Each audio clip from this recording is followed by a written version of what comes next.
you don't need religion to have love. I find for me personally that it's much easier for me to love people without a filter or a lens or conditions. And I grew up my whole life having conditions for love, you know, and I don't want to pass that on to my daughter. You know, I want my daughter to know that she's loved unconditionally and doesn't have to earn my love, you know. And it's sad, but a lot of times when you leave fundamentalist religion like that, you lose people that you thought loved you. And you realize that the love was never there. But it opens you up to finding the people that are meant for you, your tribe. And I have that now. And I'm really grateful for it. Felt every word you said, my friend. Conditional love. Shit's about to go down. I'm feeling something in my spirit. Chats and Tatts with Della Vedova. Hey, everybody. Welcome back to Chats and Tatts with me, your host, Della Vedova. So the guest today showed up at my tattoo shop a year and a half ago or so, had some killer art, wanted to be a tattooer potentially. So we had him hang around for a week to get a feel for him and him get a feel for us. And after only about a week, he said, you know, I've really been thinking about it and seeing what this is and what this means. And I just have this desire to follow my art. I'm going to be a freelance artist. And I got to be honest. I mean, when he said that, I was kind of like, good luck, buddy, because I've been in the game a long time. I've got a lot of friends who've taken that route, and about 2% of them have made it. It's like saying you're going to be a rock star. So I was like, but at the same time, I love dreamers. I like people who have the balls and can face that fear and follow their dreams. So when he left, I actually had a lot of respect for him, the fact he did that. It's been a year and a half since then. His art has exploded. He's crushing it. His shit is dope. It's getting better every day. He's more than that. He's a husband. He just had a brand new baby girl. She's a month old. And, you know, and he's just an amazing guy with a story that came from some really hard times and came through those times and made something beautiful out of his life. So with all that being said, I want you all to welcome my guest today, Bo Bramwell. How's it going? Almost said Bamwell. Bamwell. That works. It's kind of cool. I'm kind of cool with it. Grateful to be here, man. Super grateful. I'm glad you happen to be in town, right? Yeah. What are you doing in town? Just visited family. Okay. Needed a break from the normal newborn stuff, and so we thought we'd take Maeve, our daughter, for her first trip. Nice. Yeah, well, it worked out, and you're in town, and I had the space, and I had you on my list of guests at some point. So today's our day. The stars have aligned. Indeed, they have. Yeah. So let's just get down to it. I mean, you had a rough childhood, which led to some rough, I'm assuming, teenage years. Maybe you're even, I'll let you give the dates, years afterwards for, trying to probably self-medicate from trauma. And then things changed for you. We'll get to that in a minute, but why don't you bring us through and maybe in that story, if you could also talk about how art starts becoming a part of your life, because I'm assuming it grew out of this mess in a way, right? So what was it? What happened? Yeah. So, just some background. I was born in Utah to a very Mormon family. If you're not familiar with Mormonism, they're very close knit, but there's a lot of shame involved in that religion, and so I grew up with a lot of negative self-talk and a lot of shame. I think my parents did too, and kind of passed that on to me.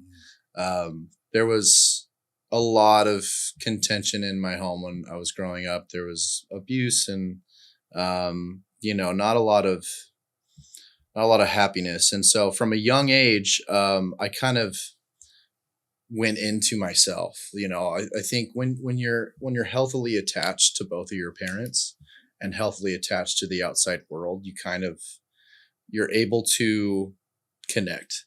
And I just grew up feeling disconnected, By about 9 years old is when my parents divorced, and I was very, very sensitive. I understood everything that was going on. I was very intuitive about the fights and who was wrong, who was right.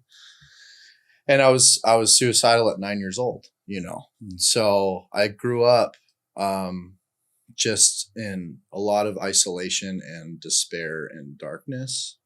And that later on would kind of feed into my art. You see a lot of darkness in my art, but there's also a lot of light. Now, in the past, there wasn't. But the art thing, I didn't have a lot of friends at school. I kind of was like the outsider, the quiet kid, and believe it or not, I was pretty quiet. Like right now, Yeah, you're not quiet now. The one I know, I'm not quiet at all. Yeah, I've kind of gone the opposite way, which I'm grateful for. But yeah, when I was in high school, I think it was my freshman or sophomore year, I took an art class, and I had been doodling in math class because I fucking hated math.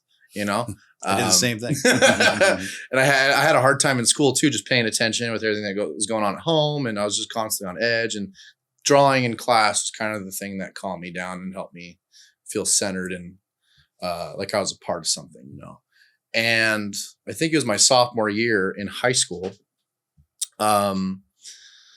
The teacher had an assignment. It was like a Black History Month assignment, and we had to do a realistic portrait of one of our favorite people in Black history. And I chose Run DMC, and like Run DMC was the shit. They still are. Yeah. And I basically did their portrait, and when I brought it in, the whole class just freaking out. They're like, "Dude, is that a photo?" Like I was like, it was just complete validation for me, because growing up in that environment, I didn't feel like I was good. I didn't feel like I was worth anything. And art kind of made me feel okay. A little bit of self-worth. Yeah. At least I got something I'm good at. Yes. Yes. And so when I was 15 in that moment and that class saw my Run DMC portrait, I decided I was going to be an artist. Mm-hmm. And that was kind of the beginning of everything. That's a cool story. It's a very common story. It's somewhat my story, feeling like I wasn't the coolest athlete or the best looking kid, or all the different fears that teenage kids have. And then a couple of cool drawings come out. People start giving you high fives. The seniors want me to draw their kegger posters. Mm-hmm. I'm invited to senior parties because I drew the poster. And that's it. I locked in. It was like, this gives me some level of self-worth. Yeah. And it becomes, for me, and probably you too, it sort of became an addiction. Mm-hmm. Which I later learned to get a hold on that and not make producing art attached to the ego stuff I was getting from it. Mm-hmm. But for many years it was. And I think that's a really, really common story for a lot of young artists. And your reference to the Mormon religion is interesting, specifically to me, because I got a girl pregnant in high school when I was 16. She was 15. Mm-hmm. She had the baby. She was from a Mormon family.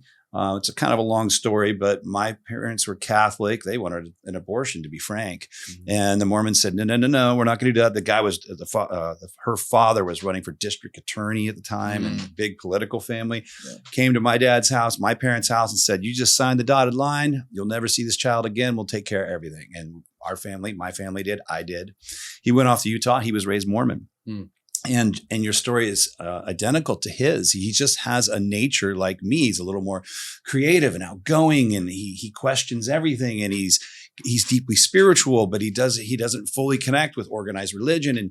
And through his process of being raised in that family, he felt unloved and didn't feel accepted, and got into hardcore drugs and was doing crazy shit and getting drunk and racing his car. Many times he could have died, and a couple of his buddies have died since then. Now he like you we found each other. Actually, I think it was a big step in the right direction, because when we got reconnected, I'm going to guess here, but it must have been 12 years ago or so, maybe more, maybe 15. But he met his dad, me. And he saw someone he could look up to and go, "That's a good dude. And he's not a Mormon. And he still has morals, and he treats people with kindness, and he's generous and helpful." All the things that the religious people say they are, I was that, but without the title of being a religious. And I think that was the beginning of him identifying with himself through me, that, hey, I'm going to be like that guy, and he's doing great now. He lives up in Montana. He's a police officer, of all things. And so I relate to your story a lot, because I was deeply a part of his journey through that process. And so I get it, man. And it's not uncommon. It's not just Mormons. A lot of people in religions go through that process, Yeah, I think I kind of have mixed feelings toward religion, Like, I feel like it can be really healthy for some people if they can find balance with it. I agree with that. But in fundamentalism, it's this black and white worldview of like us versus them. Like we're the good ones, they're the bad ones.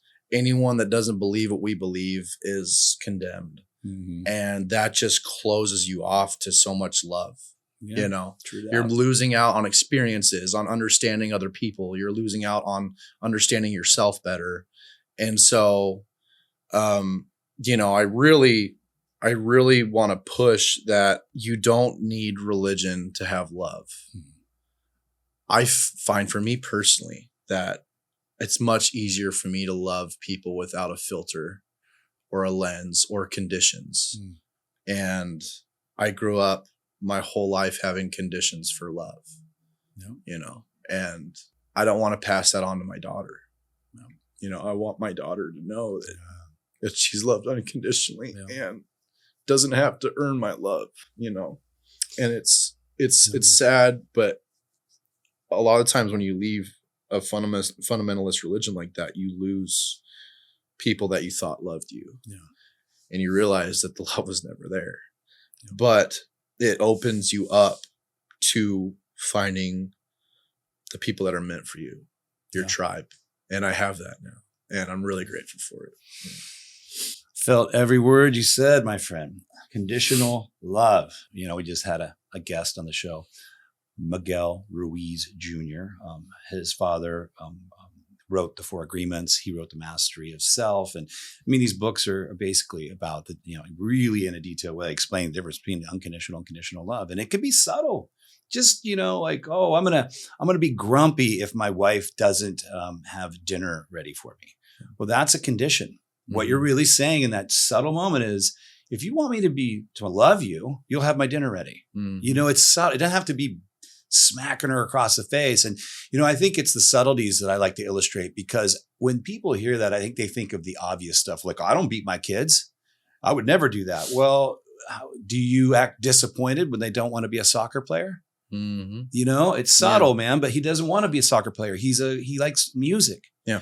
And dad's going to be like, come on, because he was a soccer player. And then you just subtly said to that kid, and he'll hold that. He'll pick up as he grows. Like, oh, I was never a soccer player. I know my dad really wanted me to be one, and I didn't. And so at that moment, he's not feeling unconditional love, right? Yeah. So I like to really frame those subtleties more accurately, because I think that's where a lot of us can catch ourselves. And hey, I'm guilty. Yeah, me too. I've acted grumpy because the dinner wasn't ready, and realized what I was doing. Yeah. Like I'm conditionally loving my wife right now. I think what's important is you're intentional about how you love people. It's not we're gonna always struggle with conditions. We're human, but I think if you're constantly working on opening that heart space and that love, the intention is what matters. It's not the end result, Well, it's kind of cool though. A lot of great artists come from these backgrounds. I almost wonder if how many artists would we have if there wasn't trauma? I saw a quote somewhere. I think it said, an artist is just the child who survived. I like that. That's cool. It's really, art is just playing. It's just having fun. Yeah. And the fact that we get to have fun for a living is fucking amazing. It's pretty awesome. No. But I do believe that when you attach to art and you have trouble in your life, it's a great place to escape. Mm-hmm. And it takes hours. The thing about craft and art is it's not something that, well, there are always exceptions. There's these little mini geniuses that pop out once in a while throughout history. But for the rest of us, it's spending, 10,000 hours working on your craft. And if you had a perfectly healthy family and and you played football and did all these activities and it was all this, would you really put the 10,000 hours in? I know that was part of my meditation. I didn't have a horrible childhood, but there was divorce and things. And I did what you did. It was like I could sit down and draw for 6 hours and all that went away. Yeah. And that's really, really honed my craft of how to illustrate, I think you mentioned, art being like an escape or a way to boost your ego. I struggled with that too for most of my life until recently. I think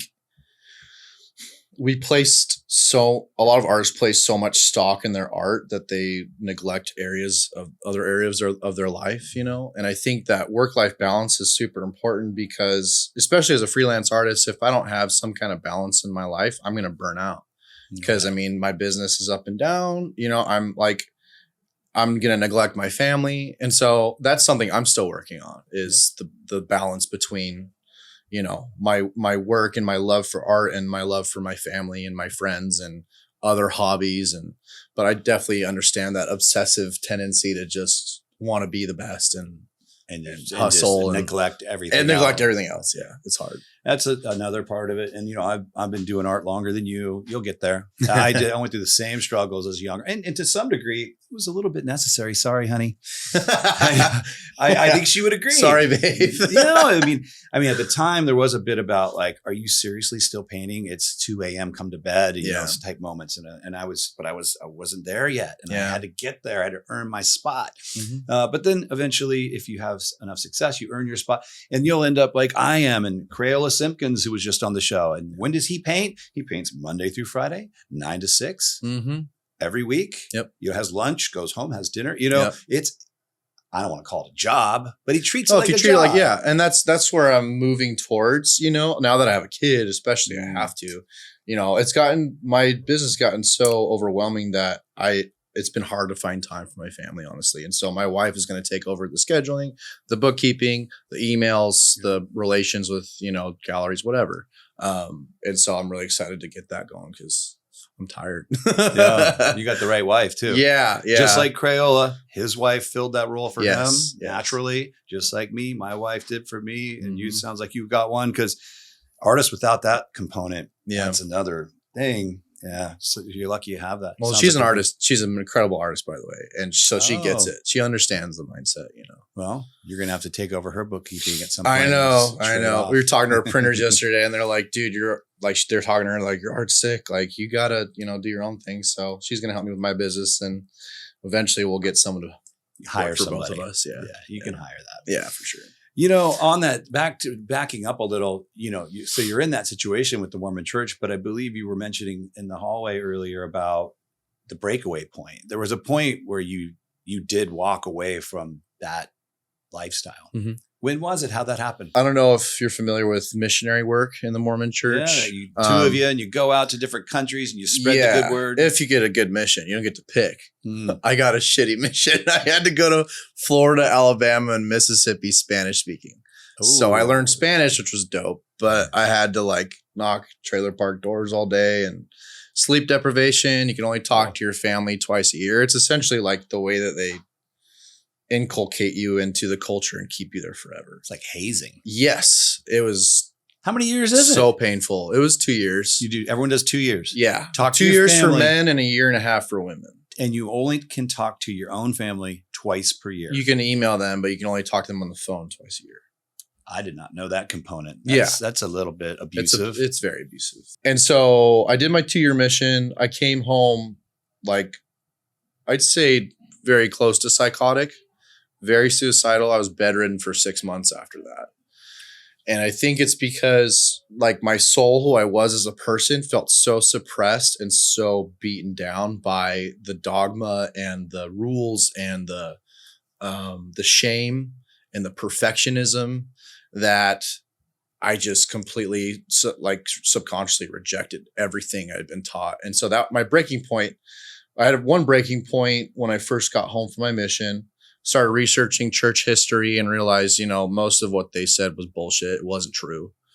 And I started researching psychology. I started researching Jungian psychology, philosophy. And I spent thousands of hours literally in bed, 10, 12 hours a day, just obsessively trying to figure out what was wrong because I had no fucking clue.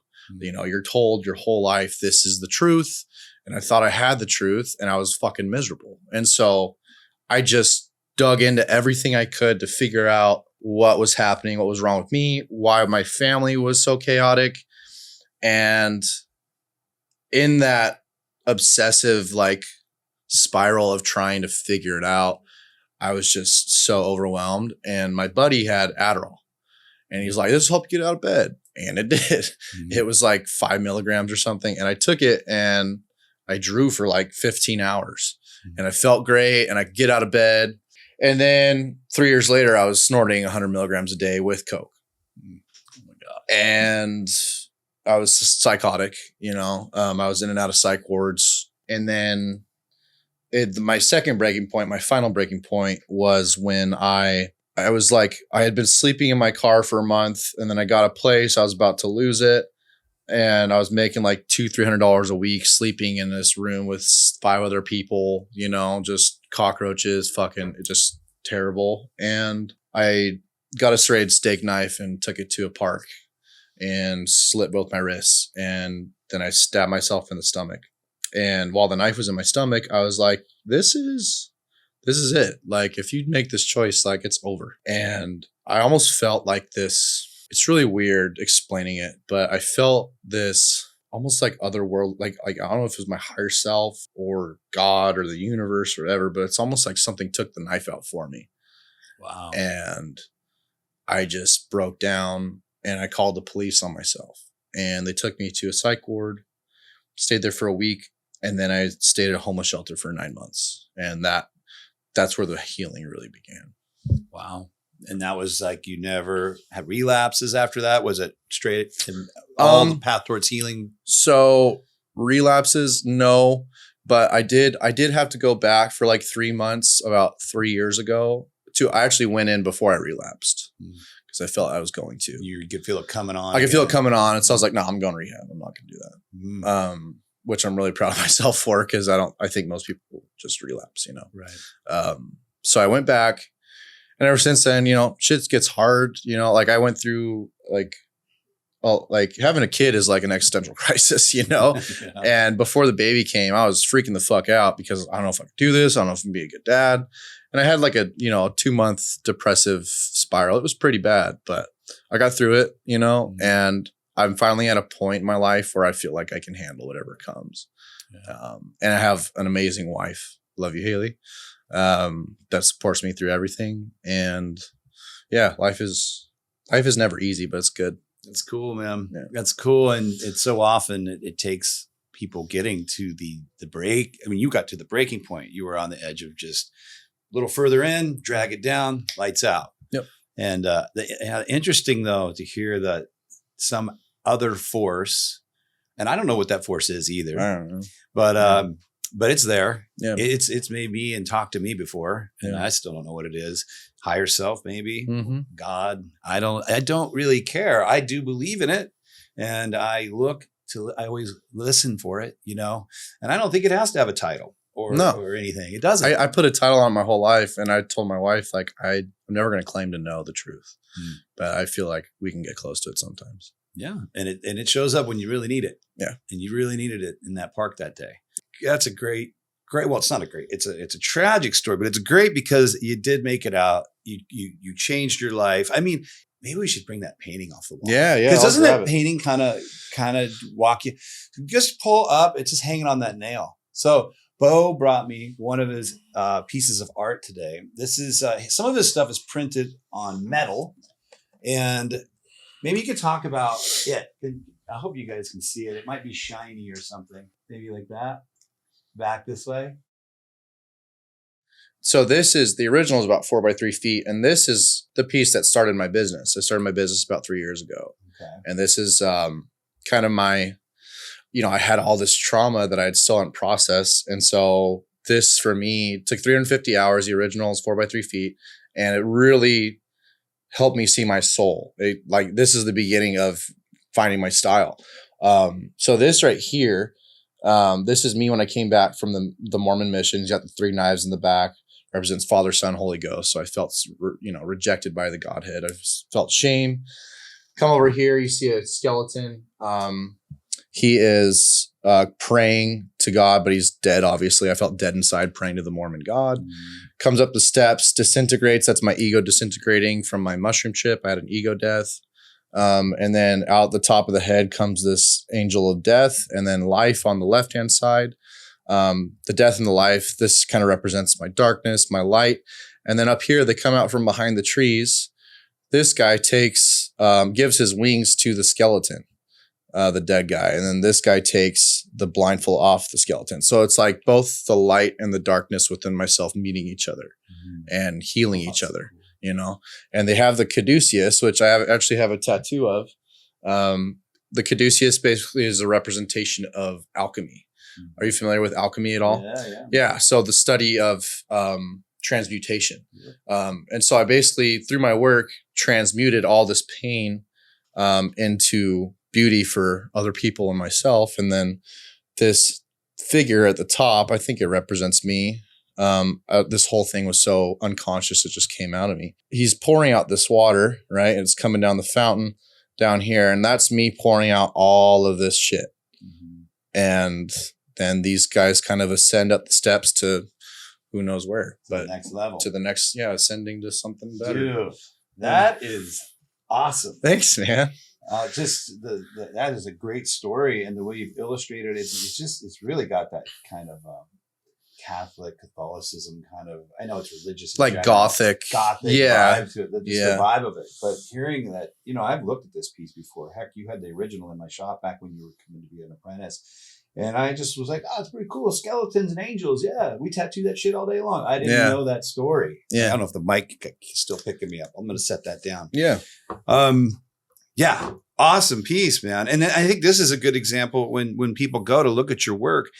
There's a story like you just told, not that story, but there's your work embedded in your work are these types of stories. Yeah. They're not just cool pictures that you thought looked cool or whatever, Yeah. And that's extra dope. Thank wow. you, And thank you for this piece. It's going to hang right here in the Chats and Tatts studio. Thank you for having it. Wow. And so you had a mushroom ego death. Mm-hmm.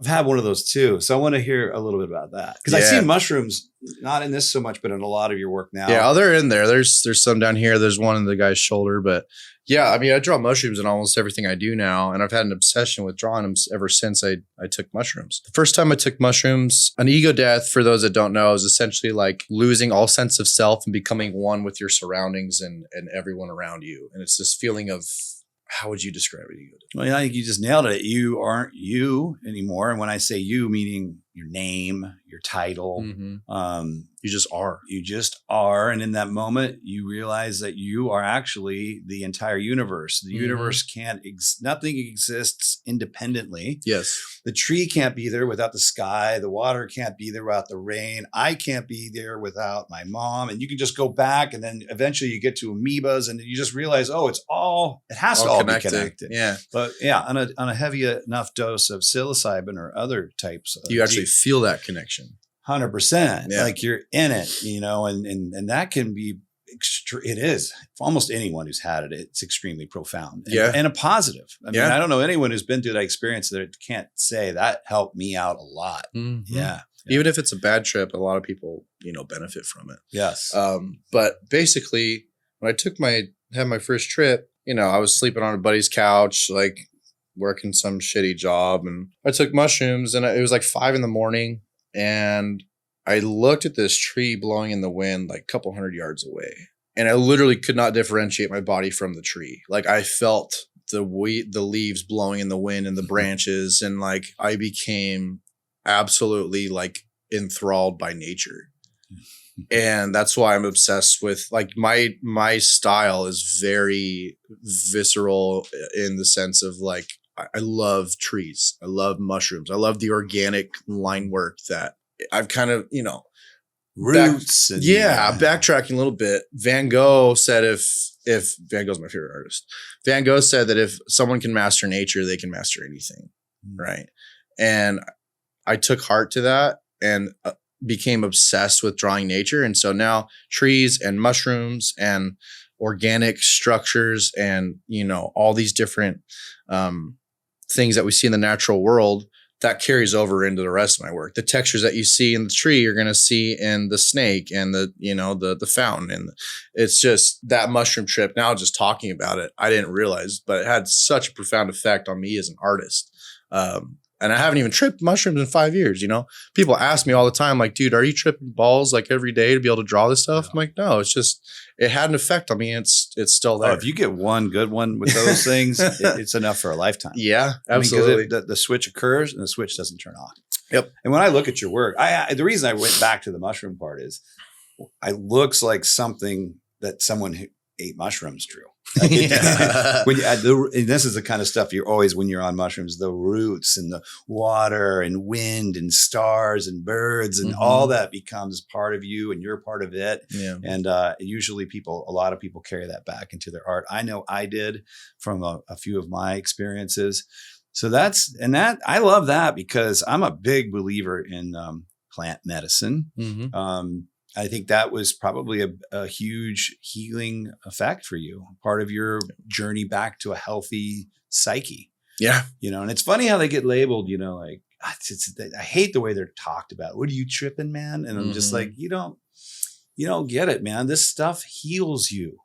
Yeah. Especially, you got lucky. You didn't really do it with clear intention, but even then, it'll grab you sometimes. You could be at a party thinking you're going to hook up with a girl, and it's like, you are not. You're about to meet God, my friend. And you're like, I just wanted to party. You're like, and you're out in the parking lot, like crying. Oh my God, that's so funny. You know what I mean, though? Like, it definitely works better when you have intention. When you drive into nature, park your car, put up your tent, say a prayer, like focus what you're there for. But it can work like that, just sitting on your buddy's couch, like 5 a.m. What are you doing eating a bag of mushrooms at 5 a.m., bro?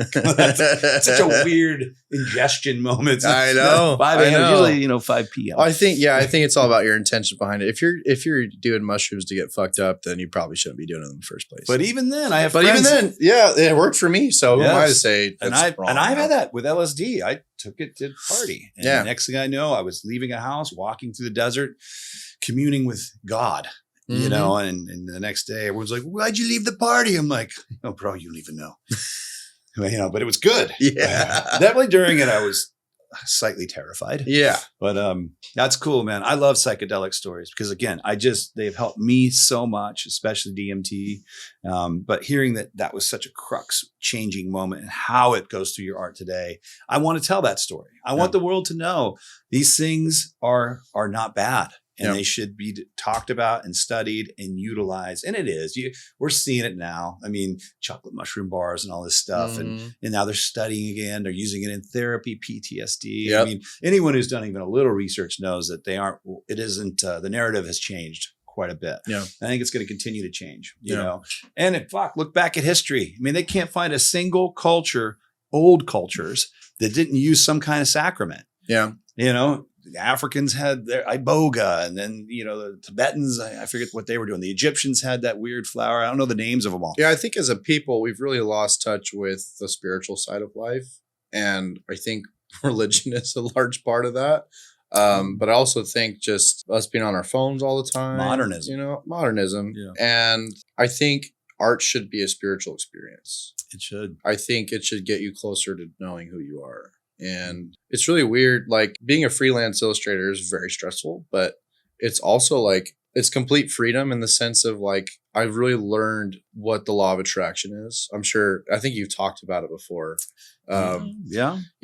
Gratitude, dude, that shit, you do not have to worry about bills if you're constantly grateful, because you will have more stuff to be coming to you that you'll be grateful for. Like, when I'm in a state of gratitude and I'm loving on my wife, I'm loving on my daughter, I'm loving on myself, I don't have to worry. Because literally, like, it's crazy. I've had times where I'm meditating and just getting into a state of gratitude. 5 seconds later, $10,000 commission. Like, it's like instant, dude. And that law of attraction I wasn't really aware of until I started becoming a freelance artist. Because you kind of have to master your energy and be on point in order to continue paying bills and getting commissions. And it's really cool to have that freedom. Our emotional state emits, I call, a frequency. Yeah. If you're scared and in fear or feeling like you don't have enough, you will, just like in molecules, they do it in a molecular level. Molecules vibrating at a certain frequency slowly move towards each other. Yeah. So if it's fear, you'll attract not having enough. So gratitude is the greatest one, because gratitude is like saying to the universe, I'm perfectly happy. I have everything I need. Yeah. You're saying that right then in that moment. I have everything I need. I have enough love. I have enough health. I have my body, my family, whatever you have in front of you is enough. Yep. So that's a frequency. Well, what's it going to attract? More of enough. Well, it's so counterintuitive, though. Like, you think fighting for what you need. Yes. Right, yeah. Right, you're just spinning your wheels. But when you just stop and smell the roses, you see there's a whole fucking field and not just one. Good way to put it. I like that. 100% agree with that. I was just doing a meditation this morning. I have a little script I've written for myself. It's called my definite chief aim. Actually, got it, man. I got to mention him, I guess. One of my favorite authors, Mitch Horowitz. This is one of his great books. Cosmic Habit Force is my Bible. And in that book, he has everybody write a definite chief aim. And really, it's just you're writing down what you are, where you're at, and where you want to be. And of course, if you take enough time to write that down, you're going to write a lot of stuff about gratitude. And I like to believe I'm in that state a lot, but if you have to read that to yourself, it only takes 5 minutes. I read it every morning. It kind of locks you in for the day. Like, don't forget, because it's easy to forget. You got to feel it though. He says that part. You have to have the emotional part. Yes. Yeah. Because you could say, I'm grateful for this. But if you're not actually emoting when you're saying that to yourself, that's the law of attraction. He highlights that too. Yeah. The emotion, he calls it something. It's like the fuel that actually goes into the engine. Yeah. You can't just, you have to mean it. I mean, when you say feel it, that means mean it, right? Yes. You can't just be like, I read the book, I'm enlightened. Yeah. You know? And you can't fucking hide it from the universe, because if you're trying to be grateful in order to get more shit, it's going to be like, no, dude, it's not trying to trick the system. Yeah, it doesn't work. I found a life hack. I tell people I'm grateful even though I'm not. Good luck with that universe. Yeah. That's cool. Well, so, and we're going to have on this video, like, this is a beautiful piece of art, but when they edit this, you guys all are going to start seeing, we're going to have on the screen other pieces you've done so people can check it out. Sweet. But, so now it's kind of more about your new life, you know, and I want to hear a bit about that. I don't know all the highlights, but I do know that a lot of what you do in your art career has a lot to do with helping others out, giving back, all that. Tell me about that. Yeah. So, you know, growing up, I mean, for the first 26 years of my life, I felt so alone and like I didn't have a voice and just depressed and dejected.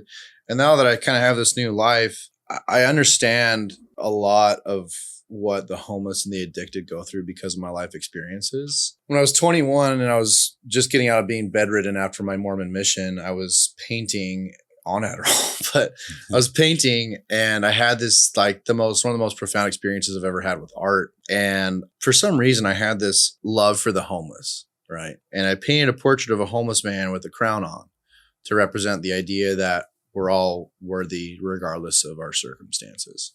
And I looked at it and I just bawled my fucking eyes out for like 2 hours.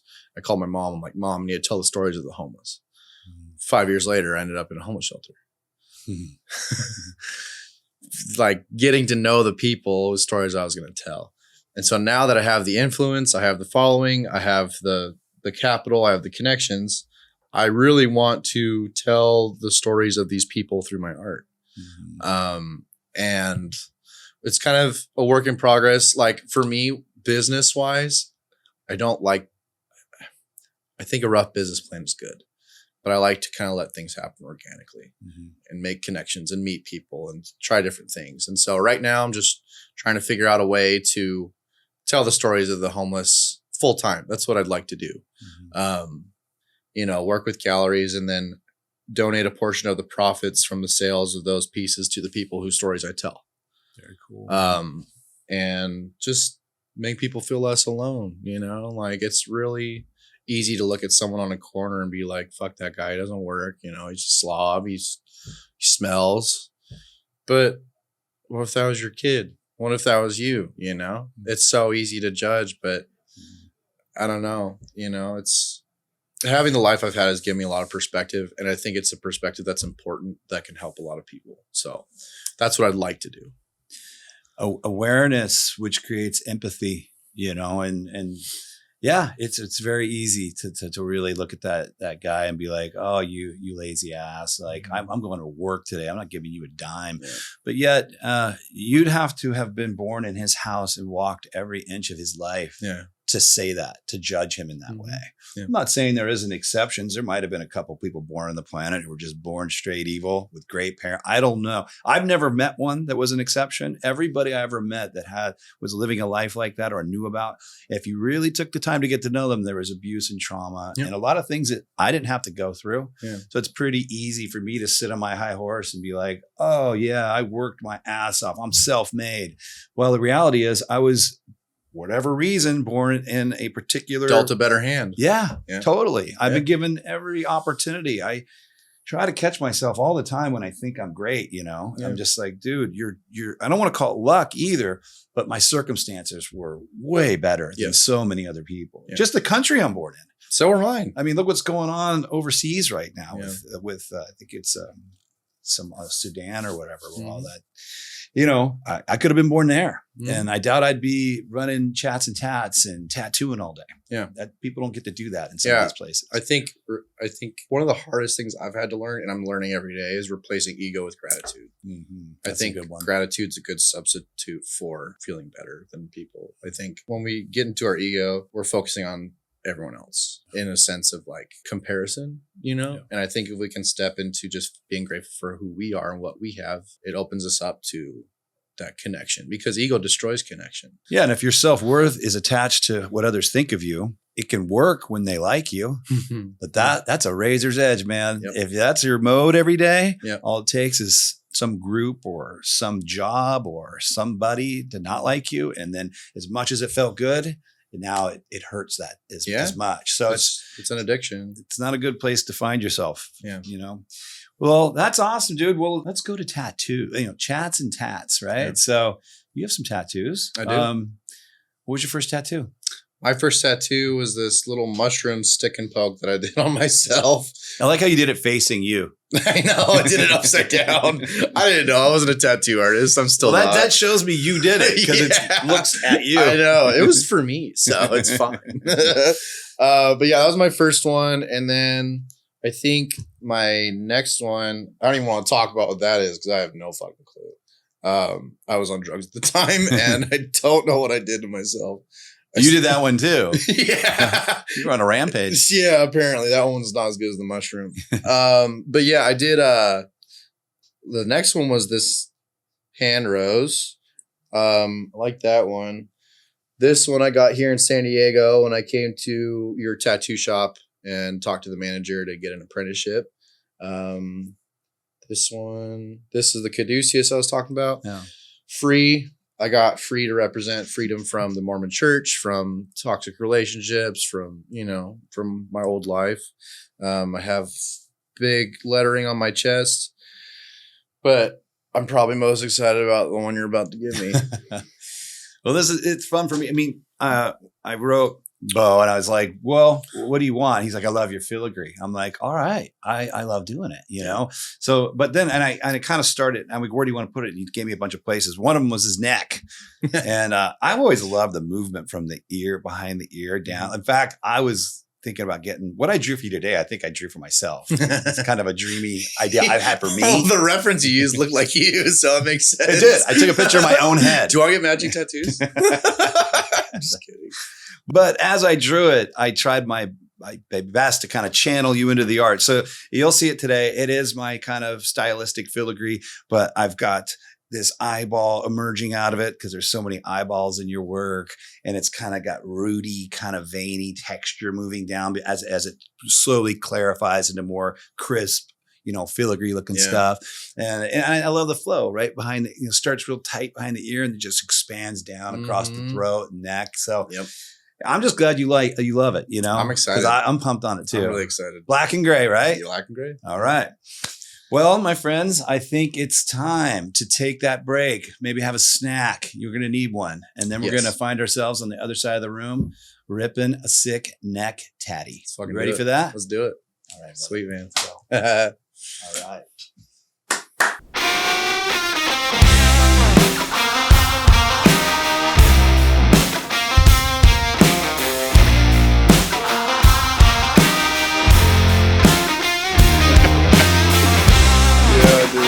Oh my god. Minding my business in a cornfield, having some dinner. I feel you, dude. I mean, we're locked eyes right now. Yeah, there's a pheasant on the wall, and he's comforting me with his soft gaze. Oh, I'm just having the time of my life, you know?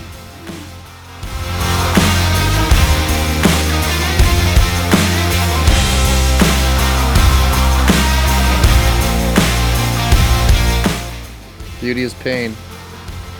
Beauty is pain. Is this my close-up? This is your close-up. That's your moment. This is my moment. This is the you have to act the toughest. I'm gonna Vogue.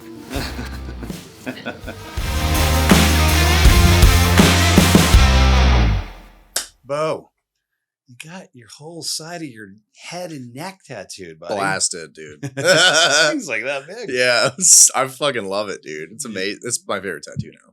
Oh, thank you. You're Thank you. I love it too. I love doing filigree and things that flow with the body and all that stuff. Mm-hmm. Maybe you could turn towards this I'll camera. turn. Yeah, you can see it. Oh yeah, I think they can get. Let me move my. There it is. That looks cool, man. Yeah, it looks I like the rad, way dude. it sits there. It looks so rad. How was that? Scale of 1 to 10, pain wise. Oh, pain wise, probably an 8. Ooh, Yeah. it's It was up there. It was painful. Like right behind the ear was painful, and On then the bone right yeah, there. and then the bottom of the neck. But like all together, it was awesome. Plus, I was choking your windpipe Yeah, out. yeah. I almost passed out the first time. It's all good, dude. I think I I cut love off the blood flow to your brain. I'm pressing on your artery. Yeah. It was almost like a psychedelic experience. Yeah. Yeah, getting tattooed when it really hurts bad, it gets a little out of body. Yeah. You're almost like dissociating a little bit. You kind of have to in order to like power through it. But yeah, I'm really grateful, man. It was an amazing experience. It was my pleasure. I'm a huge fan of your work. I love your drawings, your paintings. So, it's an honor to me to put my art on somebody I truly respect as an artist. So the pleasure is all mine.